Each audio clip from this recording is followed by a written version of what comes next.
Et ce qui est terrible, on m'accuse même de l'avoir tuée, alors qu'elle est décédée d'une crise cardiaque à l'hôpital, suite à une opération. Et ils m'ont posé la question, elle est morte de quoi? Je leur ai dit, on l'a opérée, elle n'a pas supporté l'opération. Le même jour, quand je suis arrivé avec son corps, après encore, la famille paternelle me pose les mêmes questions devant 10 personnes, 15 personnes, j'ai expliqué.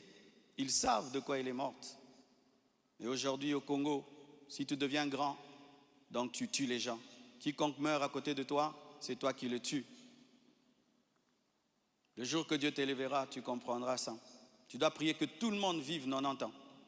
Si les gens commencent à mourir, c'est toi qui les tues. Comment peux-je tuer la mère de mes enfants? Priver Tabiri de sa maman? Comment? Même toi, qui viens de te convertir, tu ne peux pas faire une telle chose. Moi, serviteur de Dieu. Elle est partie en Turquie samedi. Je l'ai suivie dimanche. On s'est rencontrés même avec papa à l'aéroport. Elle était déjà partie. Elle me disait de venir parce que pour son opération, il fallait que le mari signe. Et je suis arrivé, j'ai signé. Même pour une césarienne, on signe. Elle est partie, elle n'est jamais plus revenue. Et comment son corps est venu vite? Frère, le problème souvent, c'est que les gens attribuent aux autres leur pauvreté. Lorsqu'il n'y a pas les moyens, quelqu'un peut mourir lundi pour que le corps vienne. On prend 2 semaines de cotisation. Mais quand Dieu t'a béni et tu as des relations, et même le médecin est touché par ce qui t'est arrivé, c'est ce médecin qui a tout fait. Je dis, je ne peux pas dormir dans votre pays, je ne peux pas rester, je ne peux pas supporter. Je dois partir demain. Mes enfants ne peuvent pas rester en train de pleurer dans ce pays. Il a dit, qu'est-ce que tu veux que je fasse? J'ai dit, fais tout que je rentre. Il a tout fait et on est venu. Et c'est la sorcellerie. Comment quelqu'un peut mourir tel jour? Du coup, vous prenez le corps, vous amenez, c'est trop vite. Donc vraiment,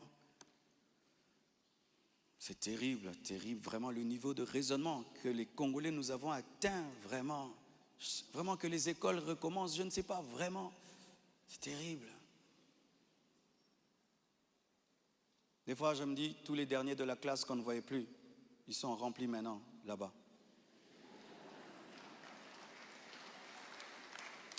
Et vous savez, le dernier de la classe, le professeur donne un cours de 2 heures du temps, et puis il a 1 sur 10. Le premier de la classe, il comprend, tu l'as 10 sur 10. Tu te dis, comment tu ne comprenais pas? C'est ça, maintenant, on a des cerveaux des derniers de la classe en RDC. Dis à ton voisin, même ce que tu es en train de comprendre, ce que le pasteur dit. Il faut vérifier, hein. Peut-être tu es un dernier de la classe à côté de toi.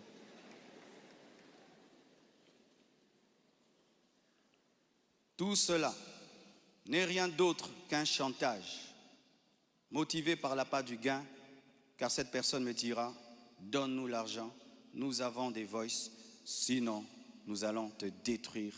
Tout ça, c'est un chantage motivé par l'appât du gain. Pourtant, malgré tout, j'étais disposé, je suis disposé à donner 250 000 $ par respect pour Blanche et pour sa famille et pour la paix. Mais je ne peux pas accepter l'injustice d'une exigence démesurée de 800 000 $. Comme je vous dis toujours, cette église n'appartient pas à mes enfants. J'ai investi 26 ans de ma vie dans cette église, mais rien n'est à mes enfants. Qu'est-ce que mes enfants auront? Les quelques biens que j'ai, c'est à eux. Ils ne viendront pas un jour vous déranger ici. Et donc je ne peux pas donner par peur ou par chantage ce qui est à eux. Ils diront, tu es quel genre de père? Et l'église, ce n'est pas nous. Et ce que tu as n'est pas à nous. Je ne le ferai pas. C'est pourquoi j'aimerais dire aux veuves et aux veufs, ne vous laissez pas dépouiller. Ne vous laissez pas dépouiller. Ne vous laissez pas dépouiller. Ce que je prêche, je le vis. Mon combat, c'est que je vis ma prédication, mon message. Mon combat, c'est le message de la sainteté qui dérange. Mon combat, c'est que une fois, j'ai vu l'esprit du léopard et il m'a dit, tu veux me combattre? Ce pays est tenu par un esprit de léopard, un esprit méchant. Regardez comment nous sommes devenus méchants. Regardez comment nous sommes devenus méchants, mes frères. cette méchanceté démoniaque satanique. Et quand j'ai vu cet esprit, vous avez vu tout ce qu'on a connu. C'est pourquoi, pour finir, je vous prie, ne cédez pas à la haine. Au-delà des personnes visibles, il y a un combat spirituel.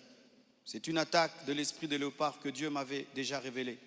Un esprit rusé et violent qui cherche à abattre les hommes de Dieu et à ravager les familles. Bénissez ceux qui vous persécutent. Priez pour ceux qui vous calomnient. Matthieu 5, verset 44. Ce n'est pas le moment de combattre dans la chair. Restons enracinés dans la vérité, dans l'amour et dans la prière. Pour ceux qui souhaitent des informations juridiques fiables, je vous invite à contacter mes avocats, le maître Béladé et le maître Abed, qui sont des fils de la maison. Et sachez que toute chose concourt au bien de ceux qui aiment Dieu. Romains 8, verset 28. Et je rends grâce à Dieu